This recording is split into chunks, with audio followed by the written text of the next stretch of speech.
Hello and welcome to the event forwarding video. I am going to be working on setting up event forwarding, and the way that we're going to do this is with a collector and one forwarding machine that's going to be a Windows 10 desktop. In this particular instance, the collector is also going to be a domain controller. That way we can configure group policies and everything all on the controller and just be good to go. The first thing that we need to do is we need to enable WinRM on the collector machine, which I'm logged into here. This is my domain controller. So we are going to open a Powershell window.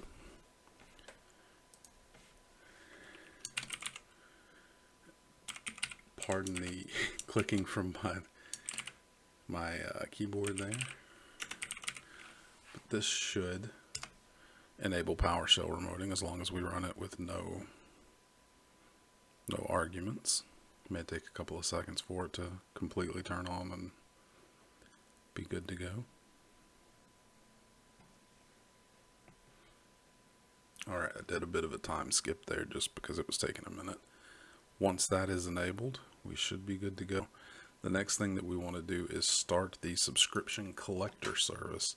In order to do that, we are going to open the event viewer. And this is probably the easiest part of all of this. With event viewer open, you just come down here and click on subscriptions. It's going to say, hey, to work with subscriptions, you've got to turn this on. Do you want to start the service or configure it to automatically start when the computer is restarted? Just tell it yes. You can see here this sort of changed, and it's got 0 total subscriptions right now. That's okay. It's up, it's running. That's what we want. Alright. So bear with me because I am having to jump back and forth here between a couple of tutorials that I was following. The next thing that we're going to do is set up the group policy on forwarders. So we need to jump into group policy management.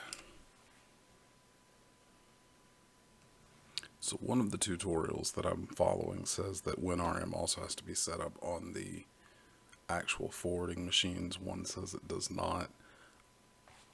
The only time I've done this so far and gotten it to work, it was set up on both. So we're going to do that as well as set up the forwarding. So to start, either way, open group policy here. And we are going to find our domain here. And I'm going to navigate down to just this OUs because I want it to cover, actually we're going to go to the computers here because I want it to cover everything inside the computers. So we are going to right click this, tell it to create a GPO in this domain and link it here. Alright, and we are just going to name this WinRM. I mean, you can name it whatever you want to there, but we're going to come back in here. We're going to click edit.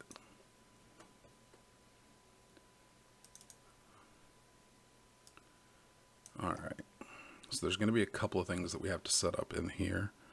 The first thing that we're going to do is we are going to actually go to the Windows Remote Management section. So you're going to go to computer configuration, then you're going to go to Policies, Administrative Templates, Windows Components, and then scroll through until you find Windows Remote Management. Expand that, and you'll see a client and a service. We're looking for the service.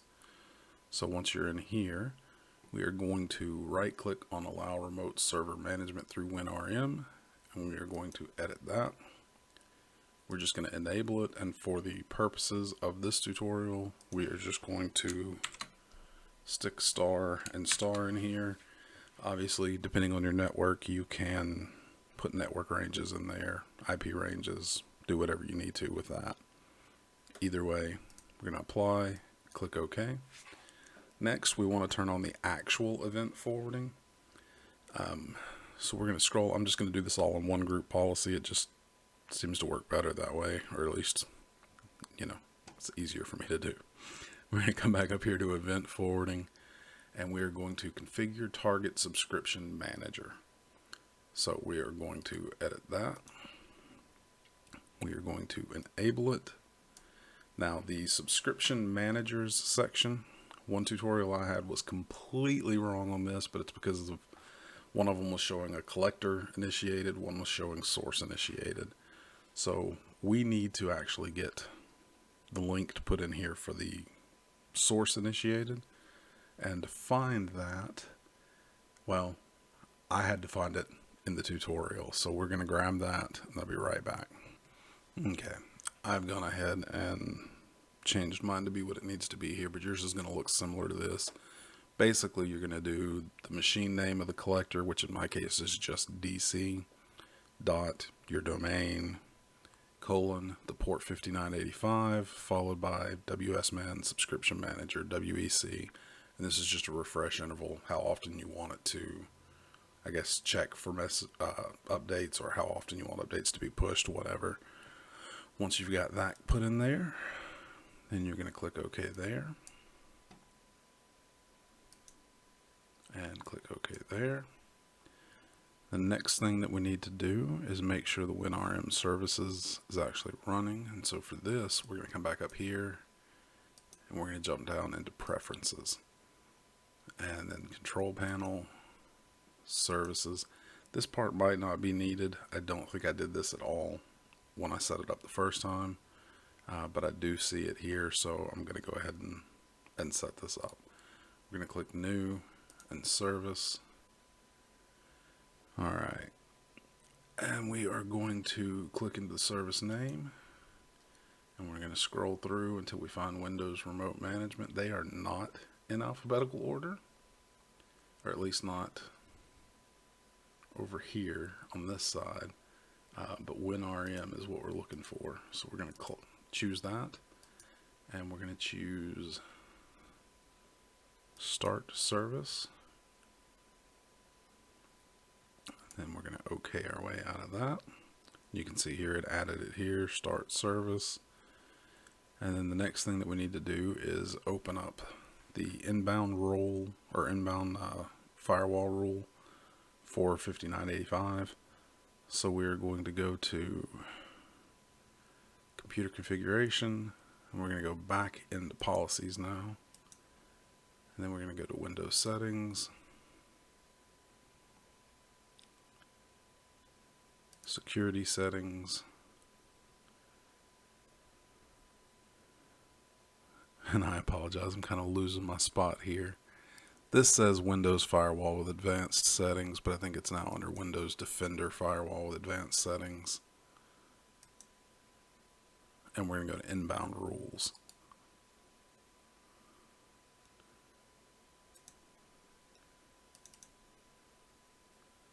Let's see. Here it says that we should be able to right click and choose New Rule. We are going to choose a predefined rule. And again, go through, find Windows Remote Management.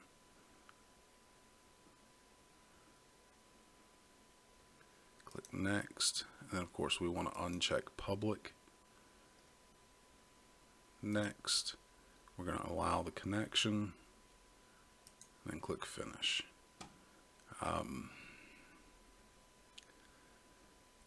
That should be all for what I'm seeing here.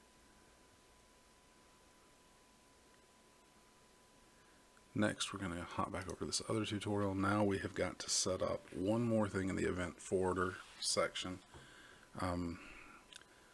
By default, the account that you're going to be doing all of this with apparently does not have access to the security logs, so we have to enable access to those security logs. The way that we do that is we go into Preferences. We go back to Policies, sorry.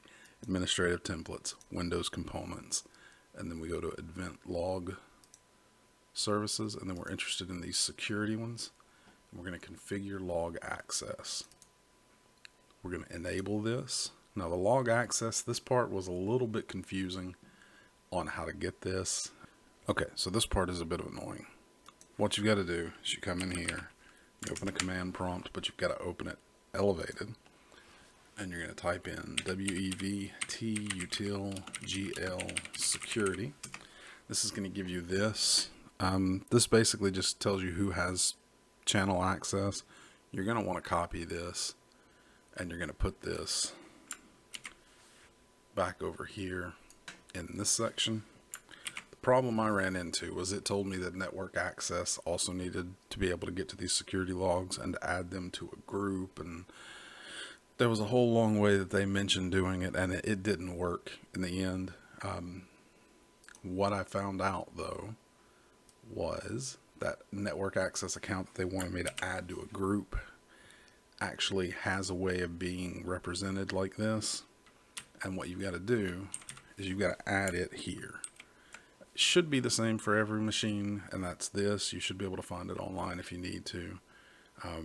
But you're going to add your results from here first, all the way from the O to the closing parentheses. And then you're going to come in here and you're going to grab this section and add it at the end. And once you're done with that, that should be all for this. One thing I suggest doing, because I read sometimes it can be a pain in the butt to have this legacy thing here. It said sometimes it's best to just go ahead and configure it as well. So we're going to do the same thing for it, just to cover all of our bases. And with this, we should have WinRM enabled on the DC. We should have the policy that is going to enable WinRM on the client computers, which I'm still not sure if we need. We've enabled access to the security logs. We have created a group policy that's also going to cover the firewall rules.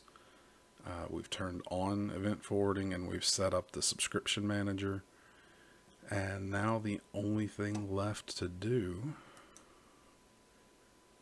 I believe, is going to be to jump over to the client machine, which I've got here, and we are going to want to run a GP update. But since this is a computer policy, not a user policy, we're going to do a GP update scope computer. It's either scope or target. I always get them mixed up. So GP update target computer. Basically, this is just going to pull down the policy, and we can double check this in a minute. I'll show you how to do that. That processed pretty quickly, so I'm going to get over into the desktop here. We're going to do a GP result. And this is where we do scope computer, and we're going to do result.html. And I did this wrong somehow.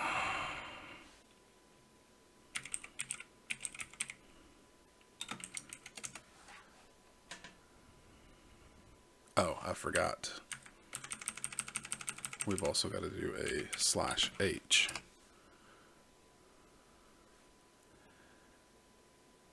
And okay, maybe that needs to be elevated. Let's see if that fixes it. I don't think that is generally the case.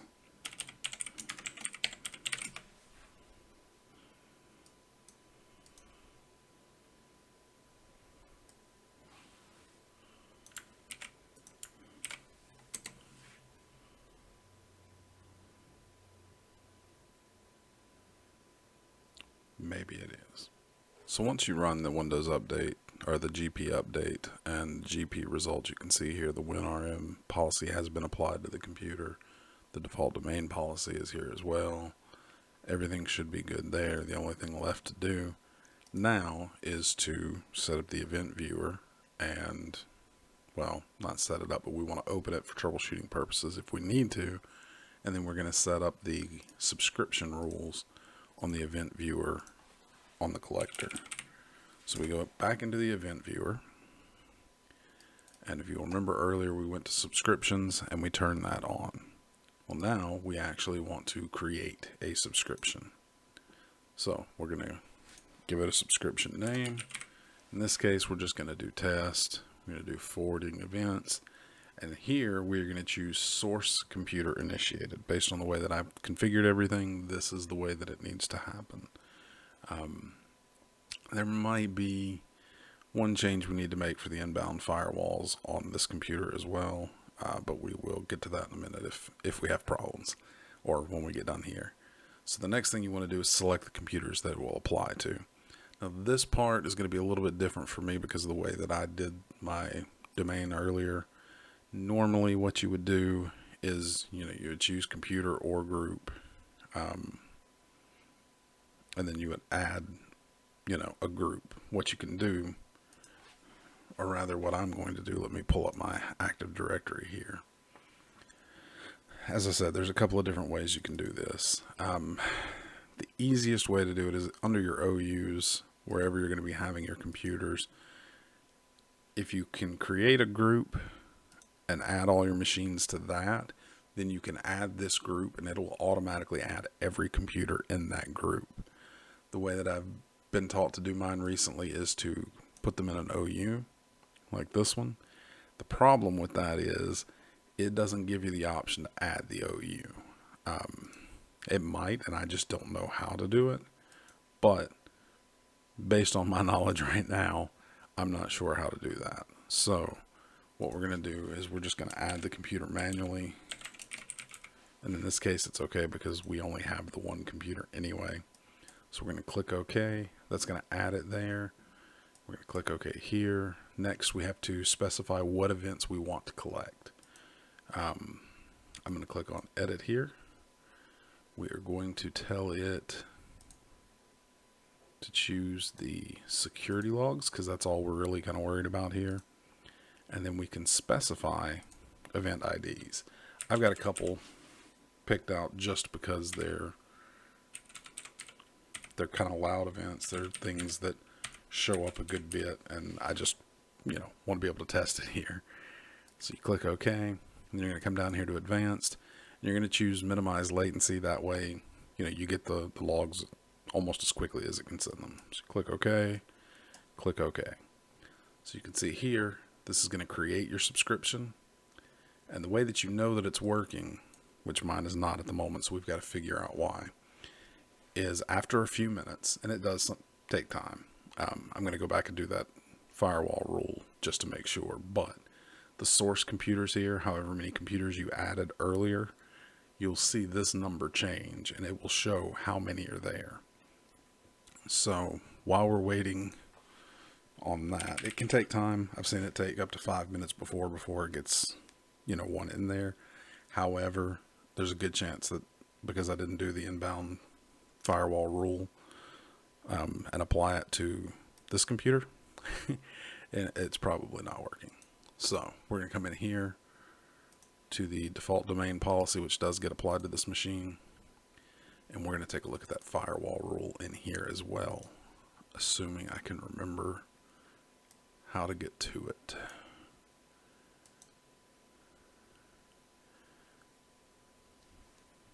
And of course, I went to the wrong spot. We're going to go to Policies and Windows Settings, and then Security Settings, and back to this Windows Defender here. Inbound rule, new rule,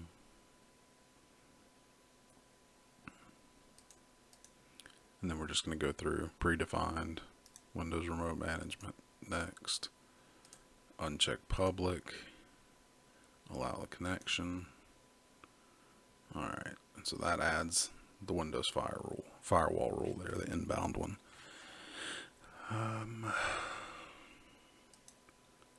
That should take care of everything that needs to be done on this one. So now we are going to come back to, actually we're going to close this, and we're going to close this one.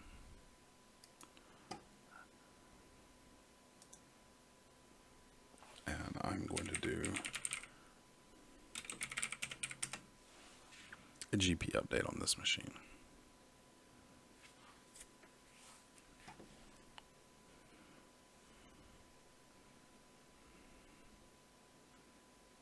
Hopefully that's got everything. Now, if for some reason it doesn't connect, I'm going to go ahead and show you how to troubleshoot it some as well, because I've had to do this many times. You come down here to Applications and Services Logs, go to Microsoft, Windows, and then you're going to scroll down, and in this case, this is the collector. So we're going to scroll through until we find the event collector operational. We're going to select that, and if it were a problem that we were running into here, it would show us an error message there. On the other machine, we're going to look at event log forwarding plugin, and we can see here this is causing us no problems. Before I jump back over to the other machine, we're going to check this out. Still not showing up. So we will jump over to the desktop now, and we will go to the same place there, Application Services. Well, I guess I should, no, it's not going to be there. So Application Services, or Services Logs, Microsoft, Windows, and then we're just going to scroll until we find the event forwarder.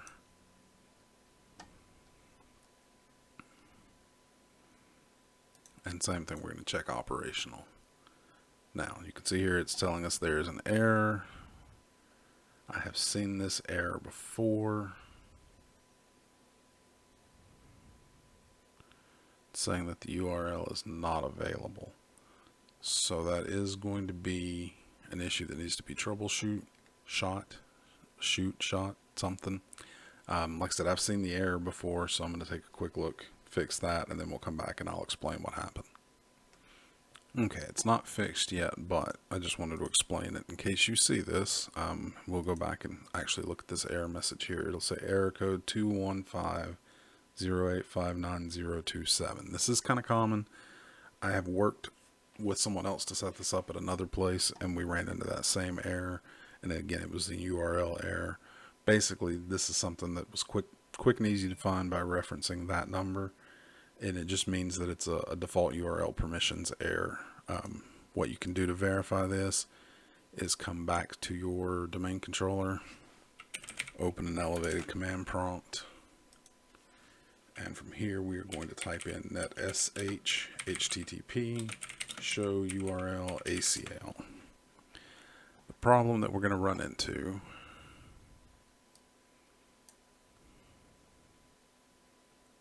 is right here, this 5986. There should be a 5985 one as well, and I don't even see the 5985 one, so that's probably the biggest issue. Maybe I'm overlooking it, but the 5986 is of course the HTTPS. 5985, there we go, is that one. There's supposed to be another entry underneath that, and for some reason Windows Server 2019 does not put it in there. So what we're going to do,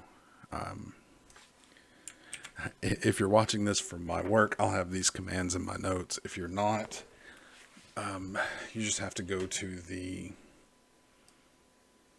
Windows page for this. It is right here, events are not forwarded if the collector is running Windows Server. It'll have the commands that you're going to copy and paste in there, and you literally just copy and paste the commands in there. So basically this is going to go in, and it's supposed to remove that setting and deletes it. Then we've got a command to re-add it with the way that we want. And then there is another one, and we're going to do it even though we're not using 5986 on this one. We're still going to throw this in here because in the future we might play around with getting a cert and setting it up to do HTTPS instead. But for now, that's all that we're worried about. Now, if we go back in and we run that same command, that netsh http show, see here, now we have the user nt service winrm nt service wecsvc. We're gonna have the same thing here, 2 entries for the 5985. That should have taken care of it. And of course, the only way to really check is to come over here, and not seeing anything else there. So yeah, I didn't think they showed up there. You'll have to forgive me. It's been a minute since I've done this. So we don't see any more errors. I think it would have regenerated the error there by now. So now we're going to come over here, and we are going to refresh this. Still getting nothing here. So now we want to come over here and we want to double check this operational. Still no errors there. No errors there. And it may just take a minute for everything to show up. Come back over here. Let's come up to the security logs. Refresh these.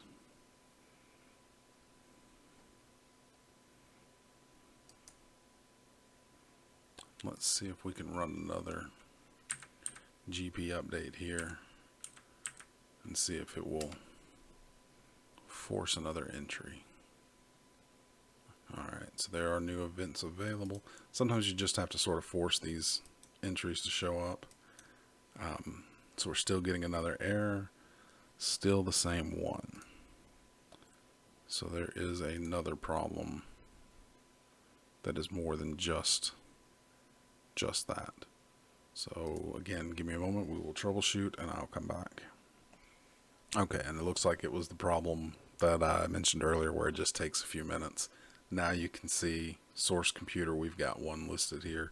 Once those URLs got fixed, it literally just took some patience, which I don't always have the most of.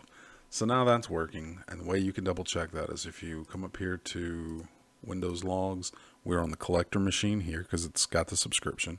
So we come up here, we go to forwarded events, and you can see here, even though we've only gotten the one event so far, this just checks in.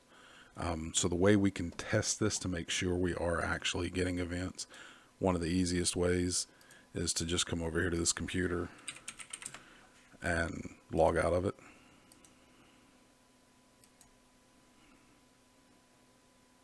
And that was a remote desktop session, so I'm going to have to log back in here, but remote desktop.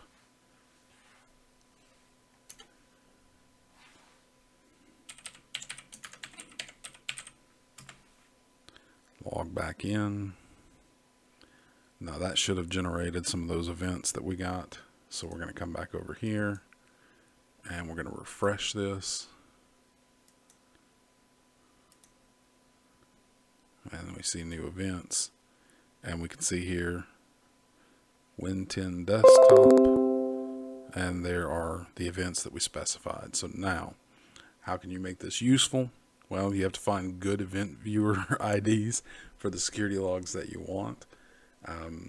Then you just come in here and you edit your subscription and you tell it you just want those events you're looking for, and that's all there is to it. Once you're done with that and have that set up, I mean, you're going to get some false positives, I'm sure. It's going to take a lot of work filtering it out, but once you get it all ready, you're good to go.